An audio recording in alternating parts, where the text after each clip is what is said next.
Making homemade pasta is a delightful culinary adventure that connects you to the heart of Italian cuisine.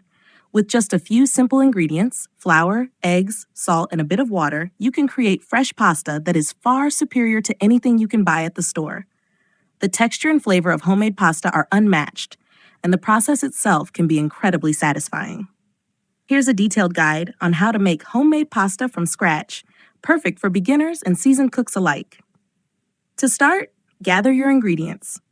The basic recipe for pasta is straightforward.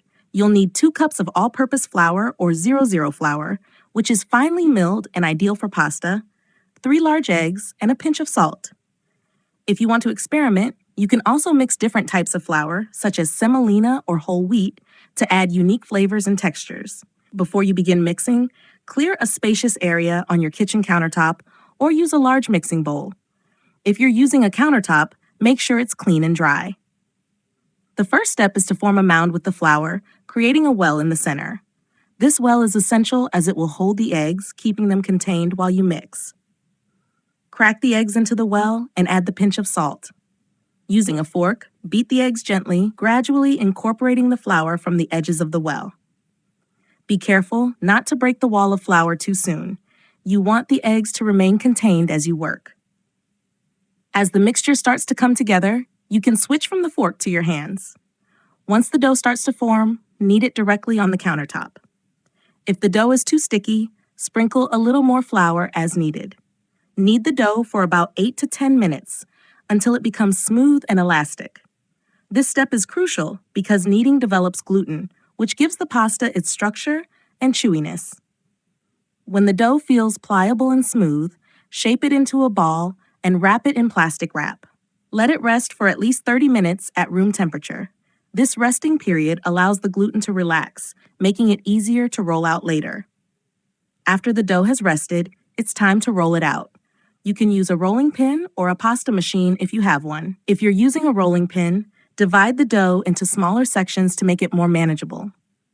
Keep the pieces you're not currently using covered to prevent them from drying out. Start by flattening a piece of dough with your hands, then roll it out on a floured surface. Aim for a thickness of about 1/8 inch, but this can vary depending on your preference. If you're using a pasta machine, begin with the widest setting and feed the dough through. Fold the dough in half and run it through again. Repeat this process, gradually reducing the thickness setting each time until you reach your desired thickness. The dough should be smooth and slightly translucent when it's ready. Once the dough is rolled out, it's time to cut it into your desired pasta shape. For fettuccine or tagliatelle, simply fold the sheet of pasta over itself a few times and slice it into strips using a sharp knife.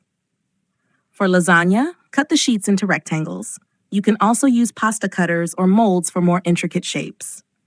Dust the cut pasta with a little flour to prevent it from sticking together. Cooking homemade pasta is quick and straightforward. Bring a large pot of salted water to a rolling boil. The salt enhances the flavor of the pasta. Gently add your freshly cut pasta to the boiling water. Fresh pasta cooks much faster than dried pasta, usually taking only 2 to 4 minutes. Taste a piece to determine when it's done. It should be al dente, tender, but still firm to the bite. Once cooked, drain the pasta in a colander and reserve a cup of the pasta water. This starchy water can be used to adjust the consistency of your sauce if needed. Toss the pasta with your favorite sauce right away for the best flavor and texture. Fresh pasta pairs beautifully with a variety of sauces, from a simple olive oil and garlic mix to richer sauces like marinara or Alfredo. If you have leftover pasta, you can dry it for later use. Lay the pasta out on a clean surface to air dry for about 30 minutes, then store it in an airtight container or zip-top bag. Dried pasta can last for several weeks and can be cooked in the same way as fresh pasta. Homemade pasta is not just about the final dish, it's about the process, the joy of cooking, and the satisfaction of creating something from scratch. Whether you're making it for a special occasion, a family dinner, or simply to enjoy at home, the taste and texture of freshly made pasta will elevate any meal. Don't hesitate to experiment with flavors by adding herbs or spinach to the dough for colored pasta. Ultimately, making pasta at home can become a cherished tradition that brings friends and family together. So roll up your sleeves, gather your ingredients, and embark on this delicious journey of homemade pasta making. You'll discover that the process is just as enjoyable as the end result, and you'll likely never want to go back to store-bought pasta again.